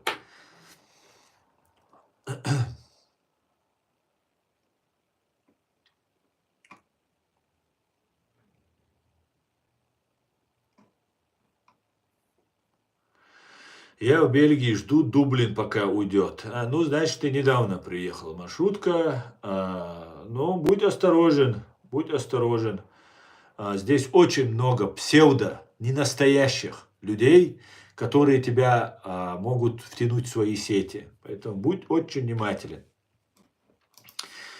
Аслан, я знакомлю русское быдло с цитатами, высказанными известными людьми, в том числе известными деятелями из самих же русских. Да, просвещение, Мамонт, это очень хорошо. Нам нужен распад России, говорит Алаш. Алаш, ты, по-моему, казах, правильно? Если я не ошибаюсь. Тебе зачем распад России, скажи мне? Ты живешь в своем государстве.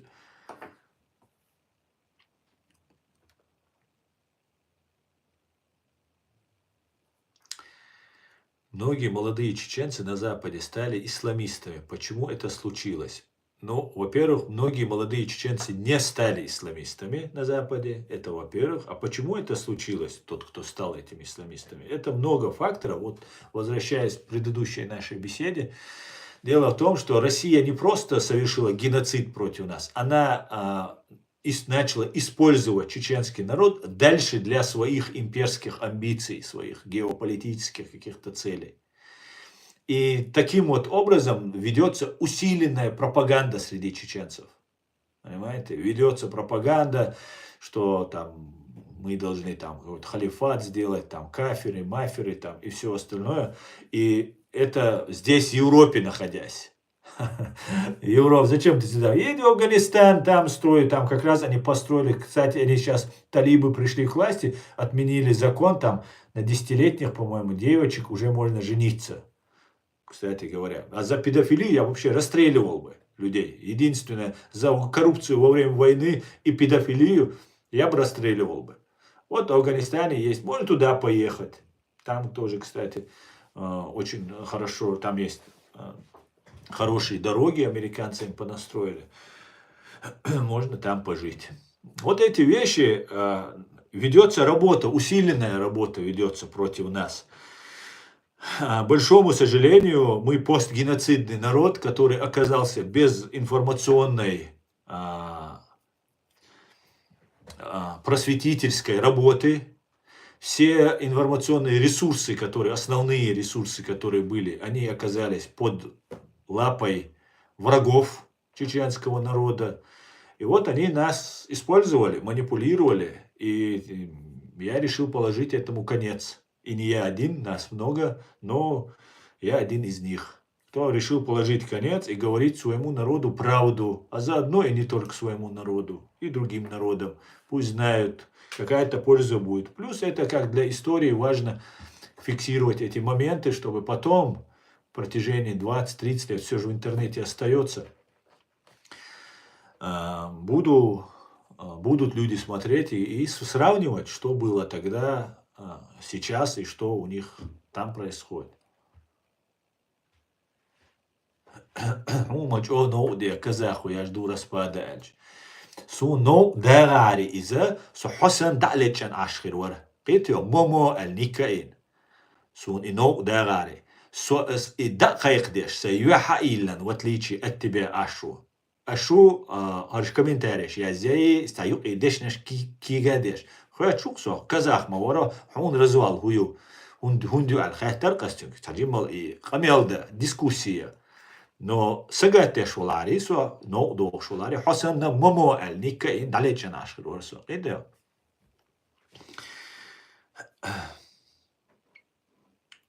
Мне говорили, что русские не являются человеческими существами. В шкале природы они стоят ниже орангутангов. Уинстон Черчилль, премьер-министр Великобритании, пишет Мухаммад.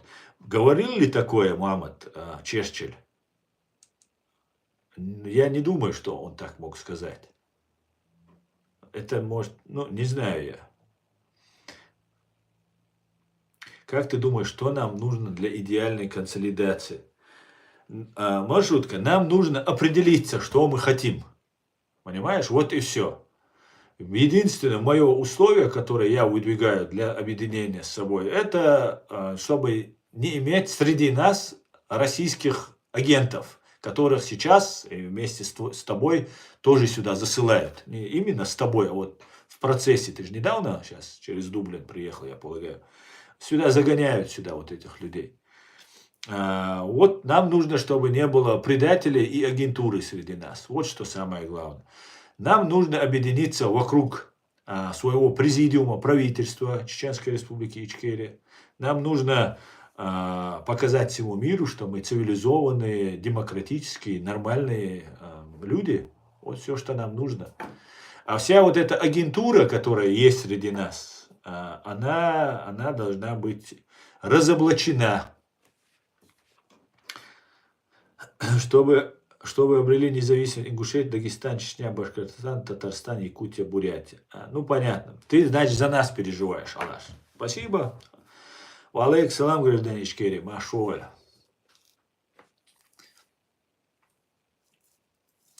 Чечня веками сражается за свою свободу, и Россия как раб вперед сюда. Вы согласны с этим? Да, согласен, Гера, полностью.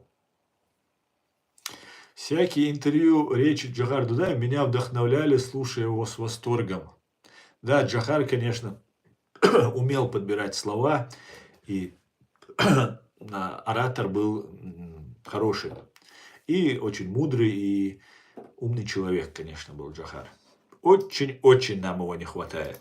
Сейчас нам он был бы очень-очень нужен. Просто очень сильно. Но ничего. Ничего. Все припомню. Нет, я 3 года здесь, в Европе, просто в Польшу переехал.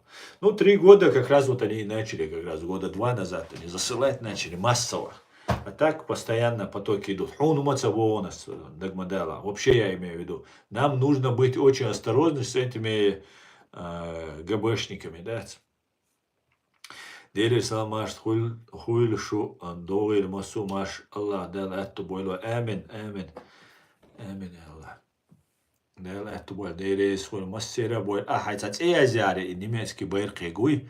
Он обращается, да, трейдерсо. Если мне не изменяет память, то 90% чеченцев проголосовали за Джохара Дудаева на выборах. Да, это были первые выборы, и приблизительно вот 80-90, да, было процентов.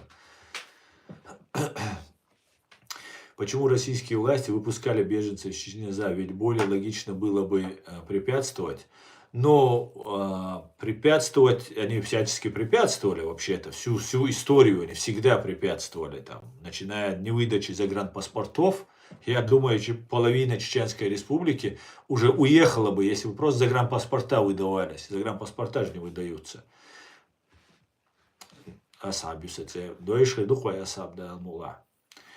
Поэтому вот такие вот вещи мешают, конечно, всячески препятствуют, всячески мешают.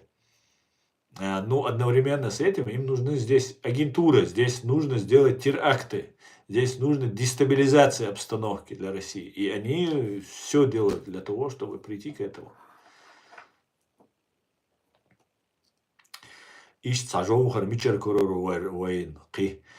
Веру дал мула, жоугар хиру, шадега хирду дал мула, умадац, емсатух. Жоугар цагилча дадиш, мадуева кудинянчу, а ваймяшаду Жоугар Уоцега. Джохар ведь это всего лишь один человек, при всей его значимости, при всем его уме, силе духа, он всего лишь один человек был, а ведь вокруг него было очень много людей. И вы знаете, что Аят Эдигов, например, это ближайший соратник Джохара Дудаева. В 90-м году, когда созывался общенациональный конгресс, съезд, конгресс чеченского народа, где был выбран путь на независимость. В 90-м году еще Советский Союз существует.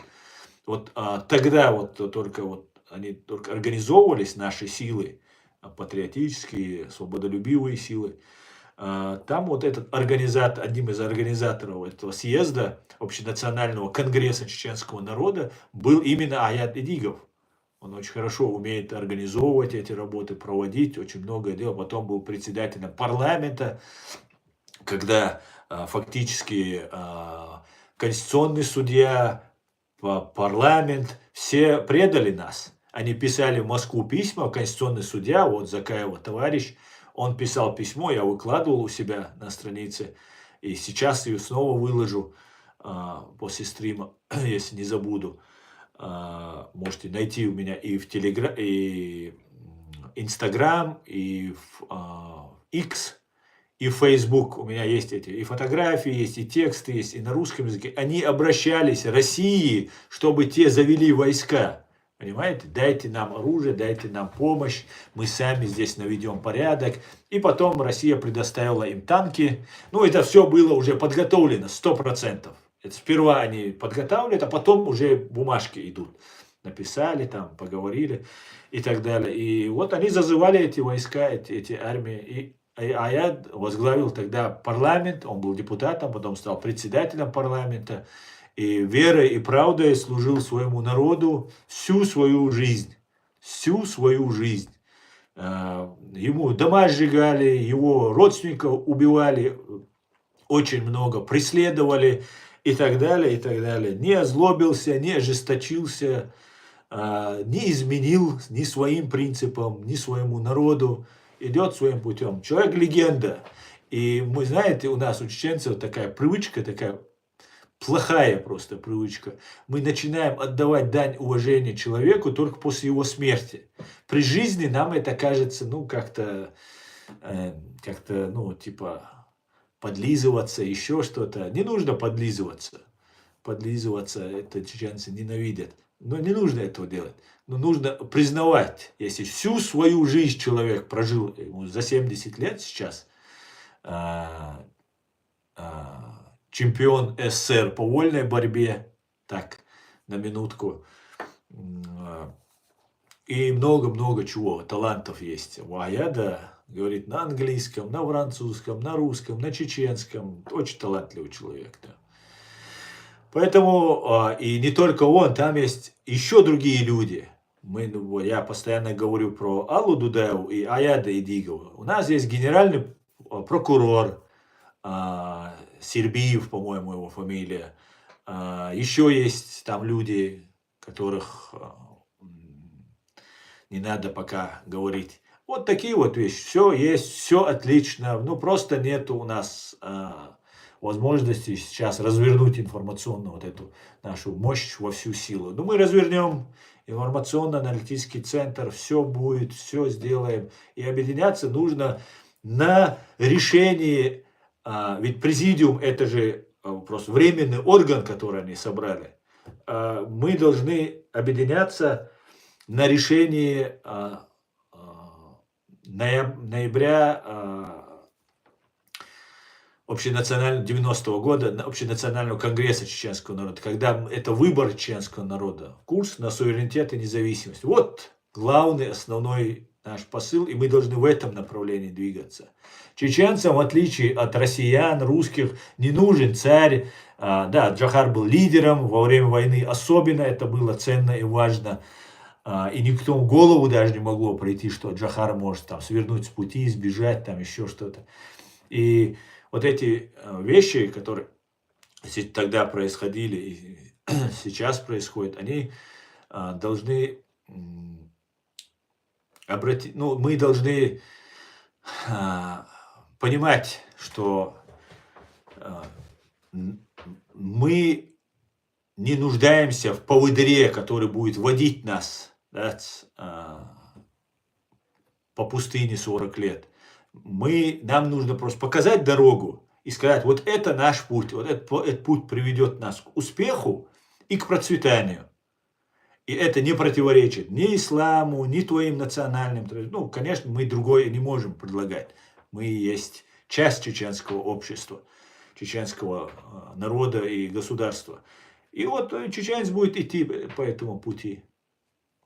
В отличие от россиян, которым постоянно нужен поводырь. Вот я, знаете, что думаю, может, Гарри Табах, как Моисей, поводил бы лет 40 россиян, чтобы вывести из них вот этот. Хотя, я думаю, не захочет Гарри. Зачем ему эта головная боль? Так.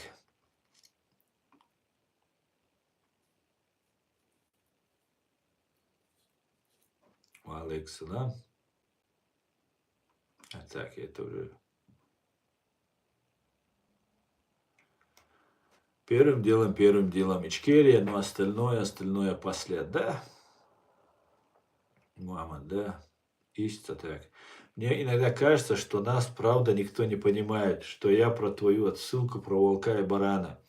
Да, совершенно верно. И самое главное, еще добавь ко всему этому, что это мы не думаем, что мы какие-то там людоеды, звери, а большая часть русскоязычного мира именно эту пропаганду впитывала целое поколение уже, последние там 30 лет, это уже больше даже, впитывала. Понимаете?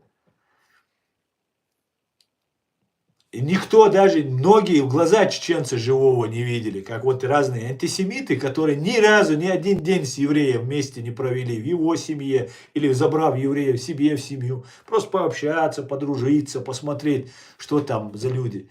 Вот точно так же.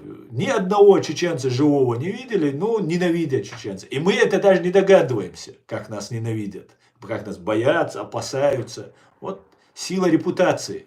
Вот что нам сделала Россия. Она не только жизни забирает, она не только здоровье, время, нашу молодость, все забирает. Ни образование, финансы, ничего нам не оставляет.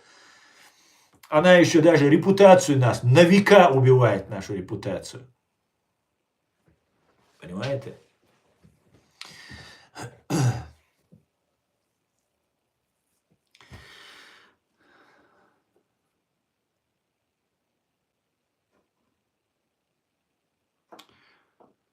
Весь криминал, существовавшего во время Ичкерии, был субсидирован РФ и очень неплохо оплачивался из Москвы. Но остальной криминал происходил в 10 раз меньше, чем РФ. Да?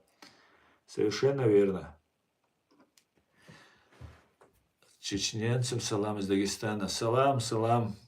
Что с ним взять? Так. Слушал когда-то Аллу Дудаеву, мудрая женщина. Да, Алла Дудаева очень умная и мудрая женщина. Ассаламу алейкум, брат. Ва алейкум ассалам. Ва рахматуллахи ва баракатуху.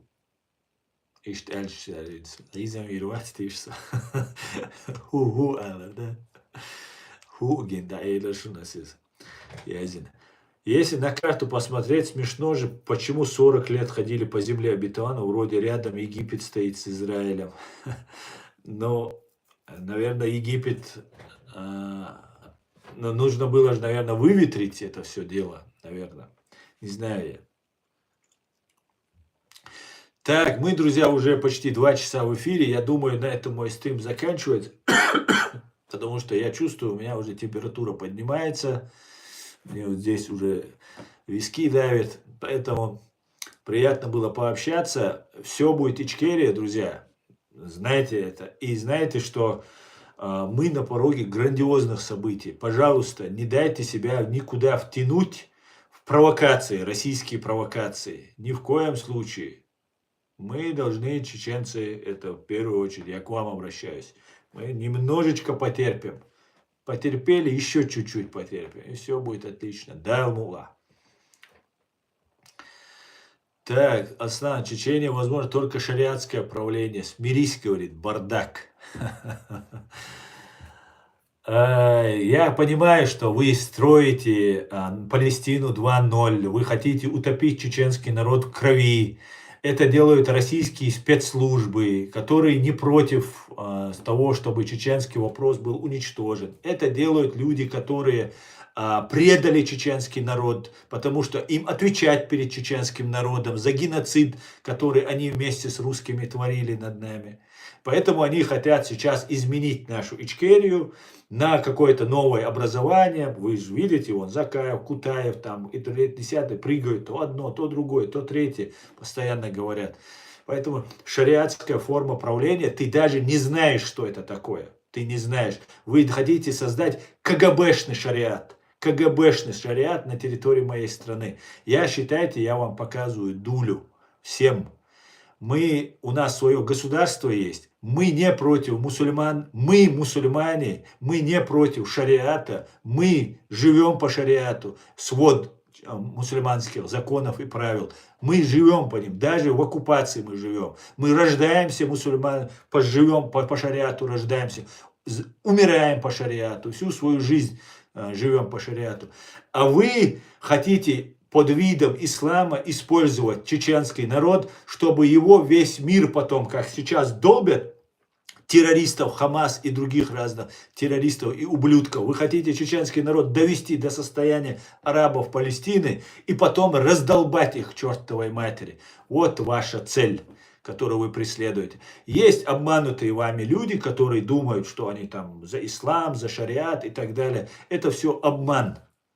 Это все большой-большой обман, который вы нам навязываете. И у вас ничего не получится.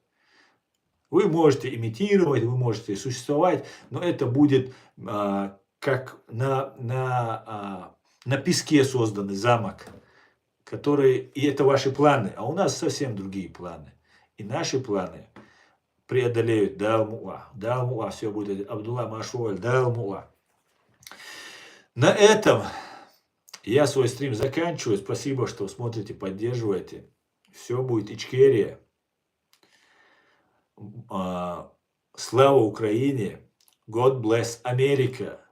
Ам Израиль Хай. Всего самого хорошего. До свидания, друзья.